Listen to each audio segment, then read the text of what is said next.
आहा, आज किती वर्षाने पेपर वाचताना समाधान वाटाले. सगळं आमच्या साहेबाचीच बातमी आहे पेपरात.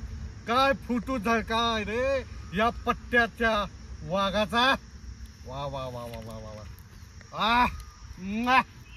मामा काय बा काय म्हणतोय पेपर? पेपर काय म्हणतोय? सगळं बघल तिकडं आमच्या साहेबाच्याच बातम्या आहेत. अरे वा चांगला आहे की. हा. मामा जरा पाणी घेऊ काय? जरा काय सगळंच पी. मग कोण येईल वाटते? आमचा मामा नाही तर मावशी येणार आहे. लग्नासाठी स्थळ काढले हो. तुझं मामा मावशी नाही, इलेक्शनचं वारं सुरू आहे. निवडून कोण येणार हे तुला विचारलंय मी. निवडून आदळून आपटून एकच येणार, फुसके दादा. पार दिल्लीपर्यंत वार आहे त्यांचं. फुसके दादा लय गुणगान गायलायस रे फुसके दादाचं. हा अरे तिकीट मिळत नाही म्हणून मुंबईत 15 दिवस राहिला आणि काय सांगायलायस रे तू? अहो 15 दिवस राहू द्या किंवा 1 महिना राहू द्या, तिकीट घेऊनच आलेत त्यांनी. आणि तुम्हाला सांगतो 25 वर्ष पक्षाची एकनिष्ठ राहिलेली असणे एसटीचं सुद्धा तिकीट दिलं नाही. हा हे लक्षात ठेवा. आमचं साहेब तिकीट घेऊन आलेत आणि सुशिक्षित आहेत, नव्या उमेदीचे आहेत, तरुण तडफदार असे आमचे नेते आहेत. त्यासाठी आम्हाला तुमच्या नेत्याच्या तिकडे यायची गरज नाही, कारण आमचा नेता हा सुशिक्षित आहे. कामं हितं होणार. आम्हाला त्यांच्याकडे जायला खिडकीतून जावा, दरवाजातून जावा, कुठून पण जावा, पण आमची कामं ही होणार 100%. असा आमचा नेता एकच म्हणजे फुसके दादा. बघितली की गुणगान गायलंय तुझ्या नेत्याचं. काल परवा भाषण ऐकलं सभेत. असा आवाज आलता ती गावात गाडी फिरत नाही काय ताई माई अक्का, आणि गुणगान गायलंय तुझ्या नेत्याचं. तुला सांगतो तुम्ही चुकीची सीट निवडलायसा. तिथं दगड जरी उभा केला असता तर निवडून आला असता. मी तुला आता लिहून देतो माझ्या 8 एकर रानात. जर तुमची सीट निवडून आली तर माझ्या रानात तुला मला डबरा काढून फोड आणि मला फक्त फुरताना नाक माझं फक्त वरती राहून दे सांगतोय. अहो मामा नाक का वरती राहू द्या? मला सर्दी होत्या रे. नाक कशाला वर ठेवायला लागलायचा? नाकात सकट पुरवून घ्या. अहो तुम्ही तुमच्या पक्षाशी एकनिष्ठ नाहीसा, तुम्ही किर्यानिष्ठ आहेसा. किर्यानिष्ठ इथं बसून भविष्य सांगायला आमचा नेता येणार, हे येणार, ते येणार. होय चल इकडं. आमचे फुसके दादाच येणार. लपडे दादा की जय. फुसके दादा की जय. नमुने येतात इथे.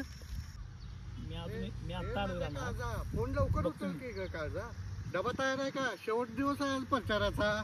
हा हा हा चालते.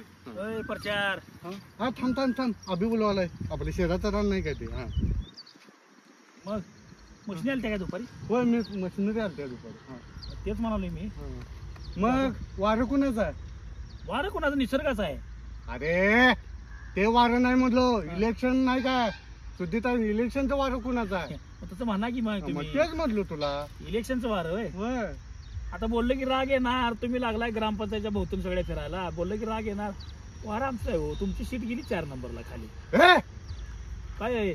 भैशवानी करू नकोस. भैशवालायस तू. तुमची सीट 4 नंबरला गेली. तुम्ही आणि काय सांगू? कारण सांग का कसं जाईल रे 4 नंबरला? कसं जाईल 4 नंबरला? कसं जाईल म्हणजे काय झालाय विषय सांगतो तुम्हाला. तुमचा नेता 4 नंबरला का जाणार? का जाणार स्पष्ट सांग मला. आता सगळी यंग पिढी. हा यंग पिढी कोणाकडे आहे? आपल्या नेते. तुमच्या. हा बरोबर आहे. बरोबर का? अहो निस्वार्थी आहे हो माणूस. निस्वार्थी आहे. गावात गल्लीत गाठ पडला बोलतोय. एखादं लेटर पाहिजे, कामं पाहिजे आहेत. अहो मागच्या वर्षी किती पोरांची कामं केली. हा किती लोकांचं घर बसवलं. काही अडचण घेऊन जायचं आणि तुम्ही सांगायचं मला करतो म्हणून. आणि तुमच्या कार्यकर्त्याचं पण बघायचं. अहो 70 वर्षे राजकारण तुमच्या घरात आहे हो. 70 वर्षे झाली का? होय 70 वर्ष झाली. बरोबर आहे तू. डोळ्याला केस माग घ्या तुम्हाला सांगतो 1 मिनिटात. काय दादा 70 वर्ष तुमच्या राजकारण घरात आहे. तुमच्या दारात आम्ही किती वेळा यायचा. आमचा आज्जा म्हणतोय आमच्या आज्जाची गर्लफ्रेंड मिली म्हणतोय. लव्ह मॅरेजसाठी नुसतं तिनं सफारी दिली तिच्याकडं. ते सुद्धा करता आलं नाही. आणि सांगताय तुम्ही तुमच्या नेत्याचं हे कशामुळे येणार 4 नंबरला? दादा बघितलंय 70 वर्ष बघितलंय घरात त्यांच्या उंबऱ्यात राजकारण देऊन त्यांच्या उंबऱ्यात जाऊन कधी नाही हो. आमच्या 4 खेड्याची प्रगती झाली नाही, आमच्या 4 खेड्यातल्या एखाद्या कुठल्या तरी बाईला सरकारी नोकरी लागली नाही, कुठल्या पोरग्याचं मोठं ऑपरेशन झालं नाही, कोण जाईल तिची निराशा, कोण जाईल तिची निराशा. आत्ता माझं मत होतं तिने थांबावं आणि मस्तपैकी एक चांगली शीट निवडावी. झाल्या असतील चुका, इकडं झाल्या तिकडं चुका झाल्या सांगतो.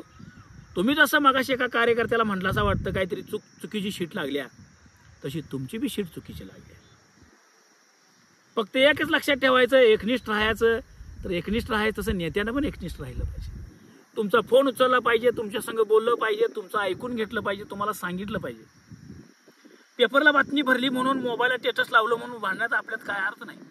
आत्ता फक्त स्टँडर्ड विचाराचा विचार करायचा की बाबा आपल्याला काय करता येईल आणि काय मिळवता येईल.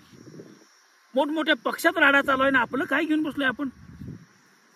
त्या पोरग्याला लागलायसा वाटेल तसं बोलायला, मला सांगायला असा 4 नंबरला शीट का जाणार.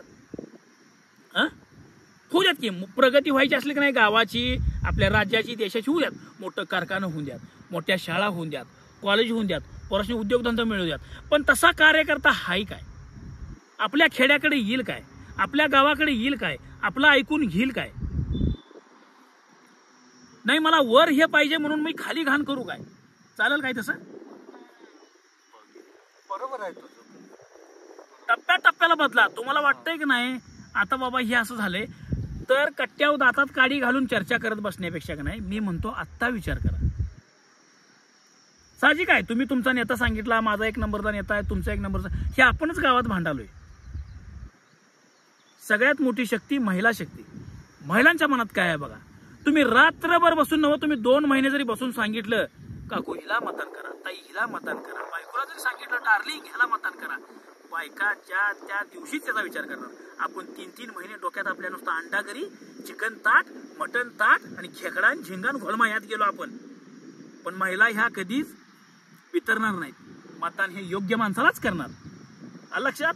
बरोबर. म्हणून चटई टाकून जे तुम्ही मगाच्यान चालू केला की नाही ते करण्यापेक्षा लोकांना फ्री मनानं सांगा की बाबा आपल्या भागाचं कोण बघेल, आपल्या राज्याचं कोण बघेल, आपल्या गलीचं कोण बघेल, आपल्या देशाचं कोण बघेल, आपल्या पोराबाळांचं कोण बघेल. म्हाताऱ्या माणसाची पिंची अडकल्या, होणार काम आपल्या भागातला कार्यकर्ता आहे. पोरगा आहे, पोरगा अपंग आहे, शहल दहायला 2 किलोमीटरचं अंतर आहे, सायकल्या पाहिजेत, आपला माणूस आहे. काय ठेवलंय त्या माणसानं करायचं सांगा. नसताना पद नसताना, घरात राजकारण नसताना नवीन कार्यकर्ता किती कामं करतोय. आठवतंय काय, तुमचं पण काम केलंय, नाही म्हणायचं नाही. केलं की नाही बघा, मग विचार करा. लोक म्हणतात म्हणून सांगायचं नाही ह्याचं पारडं जड आहे त्याचं पारडं जड आहे, हे मला पटत नाही. बरोबर, डोक्याचं तूप पिटली बाबा, जातो. लक्षात ठेवा. बरोबर 1 नंबर बोलला भाऊ.